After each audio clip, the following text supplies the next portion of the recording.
How important is the improvement of the O-line? Do you guys think the starting five is on the team right now? I guess I'll start. Anthony started last time, right? Yeah, I think the starting five for this year is on the team right now. I don't know if it's going to be the starting five next year and the year after that. Of course. I mean, I say it all the time. If you've ever watched my channel, I'm Mr. Offensive Line. I'm obsessed with 300-pound men. I say it all the time on the football field, of course. But there's not a more important positional group on a football team, in my opinion, than the offensive line. Of course, the quarterback is the most important position, but the offensive line is so vital, and not just an offensive success, in a defensive success. It keeps the offense on the field. It keeps the defense rested. So, yeah, of course, the offense is beyond vital to the success of this football team, both short-term and long-term. And if I had to guess right now, and this is way too early, and a way too early mock draft, I wouldn't be surprised at all if next year, if the Giants are picking relatively early, and I have no idea of the talent group in next year's class, but I wouldn't be surprised at all if there was a tackle worth taking in the top 7-8 picks next year, and the Giants were picking there if they would take a tackle, because I don't think we have the long-term answer there. So I think they're going to continue to try to upgrade that offensive line. But for this year, they kept it intact. They brought back the group, and they're hoping continuity. They could grow and get better. But of course, it's important. It's the most important positional group on a football team, in my opinion. Anthony? Well, to answer the question directly, I do think the starting five is on the team right now. I don't think that the Giants are going to go out there and make any big moves. They don't have the money to. And in terms of the improvement of the offensive line, they didn't really improve it. The starting five in week 1 this year is projected to be the same as last year. And I was actually just talking about that on the Bleach Report live stream. If there is one misstep that I saw for the New York Giants this offseason, it's the fact that they didn't upgrade the starting five on the offensive line. It's the same five. It's Andrew Thomas, left tackle. It's John Runyon.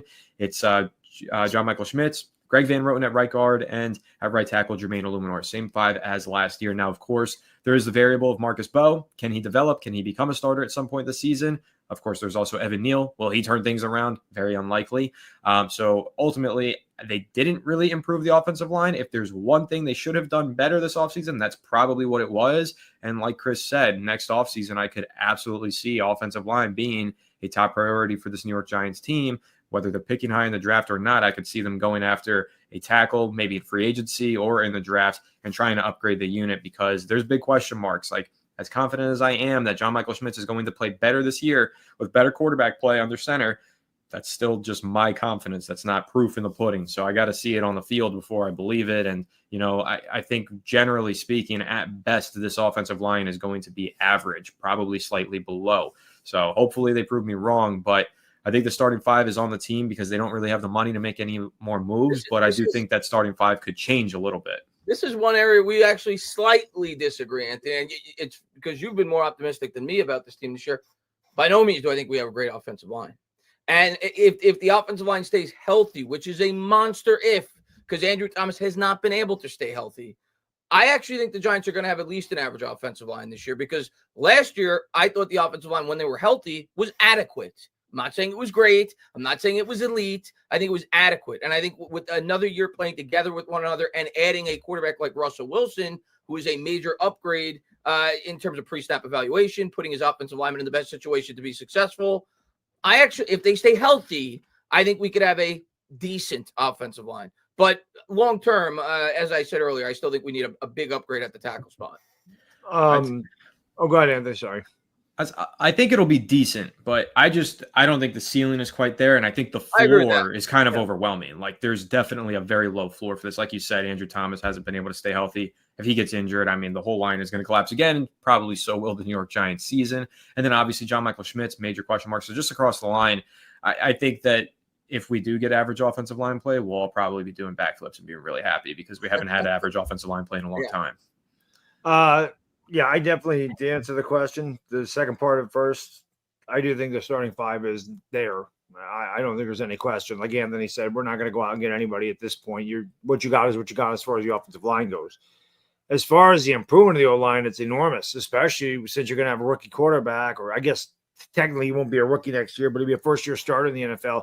You're going to want to get that kid all the protection that you can get, because if you're ever going to rattle a young quarterback, the best way to do it is by having him getting blindsided, having him getting knocked around. and having him under a constant duress where he's going to make mistakes or he's going to hurry throws. And you don't want that. You don't want that to get in his head really early. Like I mentioned Daniel Jones earlier, Daniel Jones had that problem his whole career. I mean, he was never protected. The Giants, and it wasn't just Daniel Jones. A couple of years ago, they gave up 85 sacks as a unit. 85, the second most in the history of the NFL.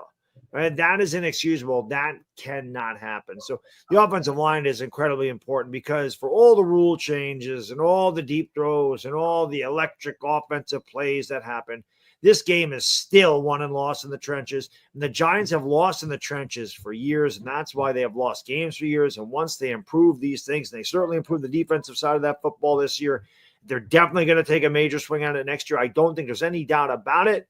You're going to see everything's going to be focused on that offense with Jackson Dart being inserted and just being the starting quarterback. There's not a doubt in my mind. Whatever they have in cap space, 90% of it's going to go to the offense. I don't think there's any question about it because you want to set him up for the best possible situation. Because again, this is Brian Dable's guy. Brian Dable don't want him to fail because it looks bad on Brian Dable. So next year, I think you're going to see a big swing at it. But I do want to kind of piggyback off of this, Chris. How much can a guy like Russell Wilson improve the offensive line? Because Anthony, you mentioned it's the same starting five as last year. The quarterback was different. How much can a guy like Russell Wilson help the offensive line? Only so much, but I think he could improve it. Like you look at Eli Manning. Eli Manning was a great pre-snap quarterback. The offensive line was awful his second half of his career. It's not like he forgot how to read defenses. So only so much, in my opinion. But I do think it could make an impact for sure. Having a quarterback like Russell Wilson in comparison to the guys that we've had there. Daniel Jones for like 5 games and then a second and third string quarterback. So it could help a bit, but at the end of the day, it could only take you so far. Obviously, it helps a little bit, though. I definitely think the upgrade at the quarterback position will help. And I think equally important, having another year playing together with one another helps. Being with the same offensive line coach year over year for another year, something we haven't really had since really Andrew Thomas has been here. We flipped offensive line coaches pretty much every year since he's been here. So all those factors is why I think if they can stay healthy, which I saw people in the chat say if, and that's a huge if. I'm not going to downplay that. Andrew Thomas can't stay on the field the last couple of years, which is alarming. But if he stays healthy, I do think the offensive line will be solid. Maybe top 13, top 14, right around middle of the pack. But it's a monster if. But yeah, I think quarterback helps, but it can only take you so far. Like I said, Eli Manning, second half, the offensive line was the worst in the league. So it's not like the guy forgot how to read defenses. If our offensive line is in the top half of the football this year, we're going to have a winning record. I'm telling you right now. I think that's the biggest weakness. I hope you're right. Yeah, is that offensive line. I think that it just struggles to stay healthy. But if they can be a 13th ranked offensive line, I think they're going to have a winning record. I'm not going to say they're going to the playoffs because I don't know what the hell is going to get in the playoffs, but they'll have a really good shot if that offensive line can stay healthy and play really average. Because like you said, Anthony, I mean, he's ecstatic to have average. How much can Russell Wilson help the offensive line, if any? A lot. I actually think he'll help it more than Chris even let on. So it's funny because Chris and I are kind of like teetering on do we agree or do we not throughout this episode. But we might agree. I'll say this. I'll say this though. You mentioned pre-snap how Russell Wilson will help, but I'll mention post-snap because I actually think that's even more important because Daniel Jones post-snap was the most delirious, blind quarterback that I've ever seen in my life. Like the guy had no pocket presence. He would get hit from any which way. The guy would be right in front of him, right in his eye shot, and he just wouldn't even see him or sense the pressure coming. And in fact, there's a lot of stats that back this up. If you look at 2023, obviously he missed the majority of the year, but on his 80 or on his dropbacks in that 2023 season, 80 of them were of his fault where he was pressured, which is 20%.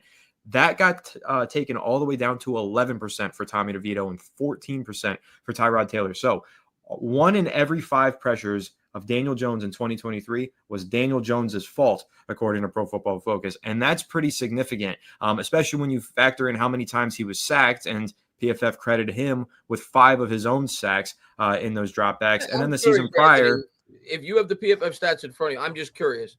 What was the percentage of sacks, and maybe you were going to get to this, what was the percentage of sacks that Russell Wilson was responsible for? That's a good question. I'll search that up, but I'll bring this up. Going all the way back even to 2022, which of course we say was Daniel Jones' best season, he still was responsible for 16% of his own pressures, which I believe is above the league average. I think it hovers around 10%, which was 10 total sacks that he basically sacked himself 35 times. He added pressure to himself. But last season, let me go over to Pittsburgh Steelers and see Russell Wilson.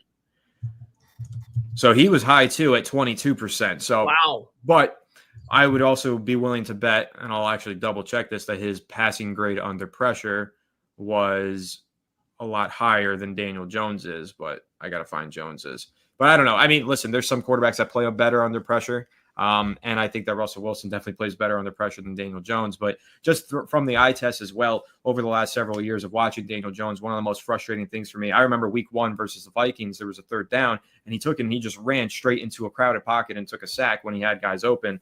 Like that would happen all the time with Daniel Jones. So I think that Russell Wilson, not only what he can do pre-snap, but also what he can do post-snap, just sensing the pressure and getting the ball out of his hands quicker time to throw, I think ultimately it'll help the offense quite a bit. Yeah. It's going to be interesting. I definitely think Russ can help the offense out a lot.